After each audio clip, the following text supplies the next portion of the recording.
নমস্কার, আপনারা দেখছেন সংকেত মিডিয়া, সোজা কথা সহজভাবে। নমস্কার, শুভ সকাল। আজ ঈশ্বর কথার ৪৬তম পর্বে শ্রী শ্রী মায়ের কথা। ইষ্ট দর্শন সে তো হাতের মুঠোয়, একবার বসলেই দেখতে পায়।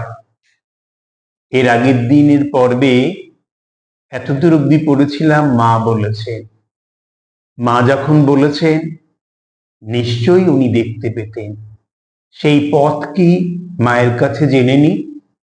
সরজুবালা দেবী মাকে প্রশ্ন করছেন। মার ডাকাত বাবার কথাটি বইয়ে পড়েছিল, তার নিজ মুখ হইতে সেইটি শোনবার ইচ্ছা হওয়ায় মাকে এখন জিজ্ঞাসা করল, মা বইয়ে পড়েছি একবার আপনি দক্ষিণেশ্বরে আসছিলেন, লক্ষ্মী দিদি প্রভৃতি সঙ্গে ছিলেন। আপনি নাকি তাদের সমান দ্রুত চলতে না পেরে ও সন্ধ্যা হয়ে আসছে দেখে তাদের এগিয়ে যেতে বলে নিজে অনেক পিছিয়ে পড়েছিলেন। এমন সময়ে আপনার সেই বাগদি মা বাপের সঙ্গে দেখা হয়। মা বললেন, আমি একেবারে একলা ছিলাম তা ঠিক নয়, আমার সঙ্গে আরো দুজন বৃদ্ধা স্ত্রীলোক ছিলেন। আমরা তিনজনেই পিছিয়ে পড়েছিলাম। তারপর সেই রূপোর বালা পরা, ঝাঁকড়া চুল, কালো রং, লম্বা লাঠি হাতে পুরুষটিকে দেখে আমি বড্ড ভয় পেয়েছিলাম। তখন ও পথে ডাকাতি হতো। লোকটি আমরা যে ভয় পেয়েছি তা বুঝতে পেরে জিজ্ঞাসা করলে, কে গো, তোমরা কোথায় যাবে? আমি বললুম, পূবে। লোকটি বললে, সে পথ নয়, ওই পথে যেতে হবে। আমি তবু এগুই নে। দেখে সে তখন বললে, ভয় নেই, আমার সঙ্গে মেয়ে মানুষ আছে, সে পিছিয়ে পড়েছে। তখন বাপ বলে তার আশ্রয়ে যায়। তখন কি এমনই ছিল মা? কত শক্তি ছিল। ৩ দিনের পথ হেঁটে এসেছি, বৃন্দাবন পরিক্রমা করেছি, কোনো কষ্ট হয়নি। তারপর মা বললেন, দক্ষিণেশ্বরে নবদ দেখেছ? সেইখানে থাকতুম। প্রথম প্রথম ঘরে ঢুকতে মাথা ঠুকে ঠুকে যেত, একদিন কেটেই গেল, শেষে অভ্যাস হয়ে গিয়েছিল। দরজার সামনে গেলেই মাথা নুয়ে আসতো। কলকাতা হতে সব মোটা সোটা মেয়ে লোকেরা দেখতে যেত, আর দরজার দুদিকে হাত দিয়ে দাঁড়িয়ে বলতো, আহা, কি ঘরেই আমাদের সীতা লক্ষ্মী আছেন গো, যেন বনবাস।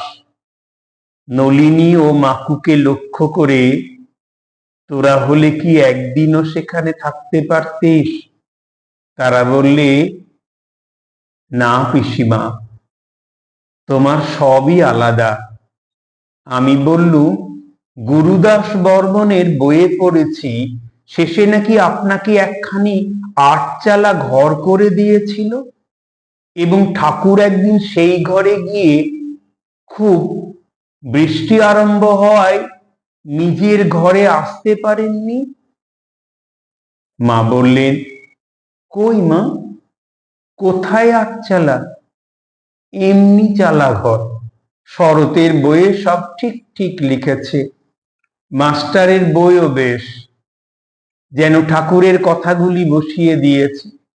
কি মিষ্টি কথা। প্রসঙ্গক্রমে বলে রাখি, এই মাস্টারেরই লিখিত কথামৃত আমরা ঈশ্বর কথায় পাঠ করি। শুনেছি ওই রকম বই আরো ৪-৫ খণ্ড হতে পারে এমন আছে। এখন বুড়ো হয়েছে, আর পারবে কি? বই বিক্রি করে অনেক টাকাও পেয়েছি, শুনেছি সেসব টাকা সব জমা রেখেছে। আমাকে জয়রামবাটিতে বাড়ি টাড়ি করতে প্রায় 1,000 টাকা দিয়েছে, আর মাসে মাসে আমাকে 10 টাকা দেয়। এখানে থাকলে কখনো কখনো বেশি 20-25 টাকাও দেয়। আগে যখন স্কুলে চাকরি করত তখন মাসে 2 টাকা করে দিত। শ্রীযুক্ত মহেন্দ্র গুপ্তের কথা বলছেন মা। আমি বললাম, গিরিশবাবু নাকি মঠে অনেক টাকা দিয়েছেন? মা বললেন, সে আর কি দিয়েছে, বরাবর দিয়েছিল বটে সুরেশ মিত্তির, তবে হ্যাঁ, কতক কতক দিয়েছে বই কি। আর আমাকে 1.5 বছর রেখেছিল বেলুড়ে নীলাম্বরের বাড়িতে। 2,000, 5,000 মঠে যে দিয়েছে তা নয়, দেবেই বা কোত্থেকে, তেমন টাকাই বা কোথা ছিল। আগে তো পাষণ্ড ছিল, অসৎ সঙ্গেই থিয়েটার করে বেড়াতো, বড় বিশ্বাসী ছিল, তাই ঠাকুরের অত কৃপা পেয়েছিল। এবারে ঠাকুর ওর উদ্ধার করে গেলেন। প্রসঙ্গক্রমে এ কথা বলে রাখাও দরকার, গিরিশবাবুর কথা বলছিলেন, যৌবনে উনি কত অন্যায় করেছেন, যেটা সামাজিকভাবে আমরা অন্যায় বলে মানি। কিন্তু মা একটা কথা ওনার বলেছেন, বড় সৎ ছিল, আর তাতেই মুক্তি। এক এক অবতারে এক এক পাষণ্ড উদ্ধার করেছে। যেমন গৌর অবতারে জগাই মাধায়, এই আর কি। ঠাকুর এক সময়ে এও বলেছিল, গিরিশ, ও তো শিবের অংশ, টাকাতে কি আছে। ঠাকুর তো টাকা ছুতেই পারতেন না, হাত বেঁকে যেত। তিনি বলতেন, জগৎটাই যে মিথ্যা।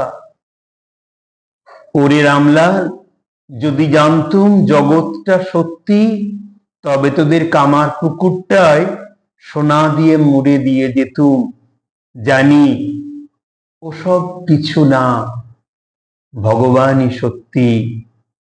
মাকু আক্ষেপ করছে, কি, এক জায়গায় স্থির হয়ে বসতে পারলুম না।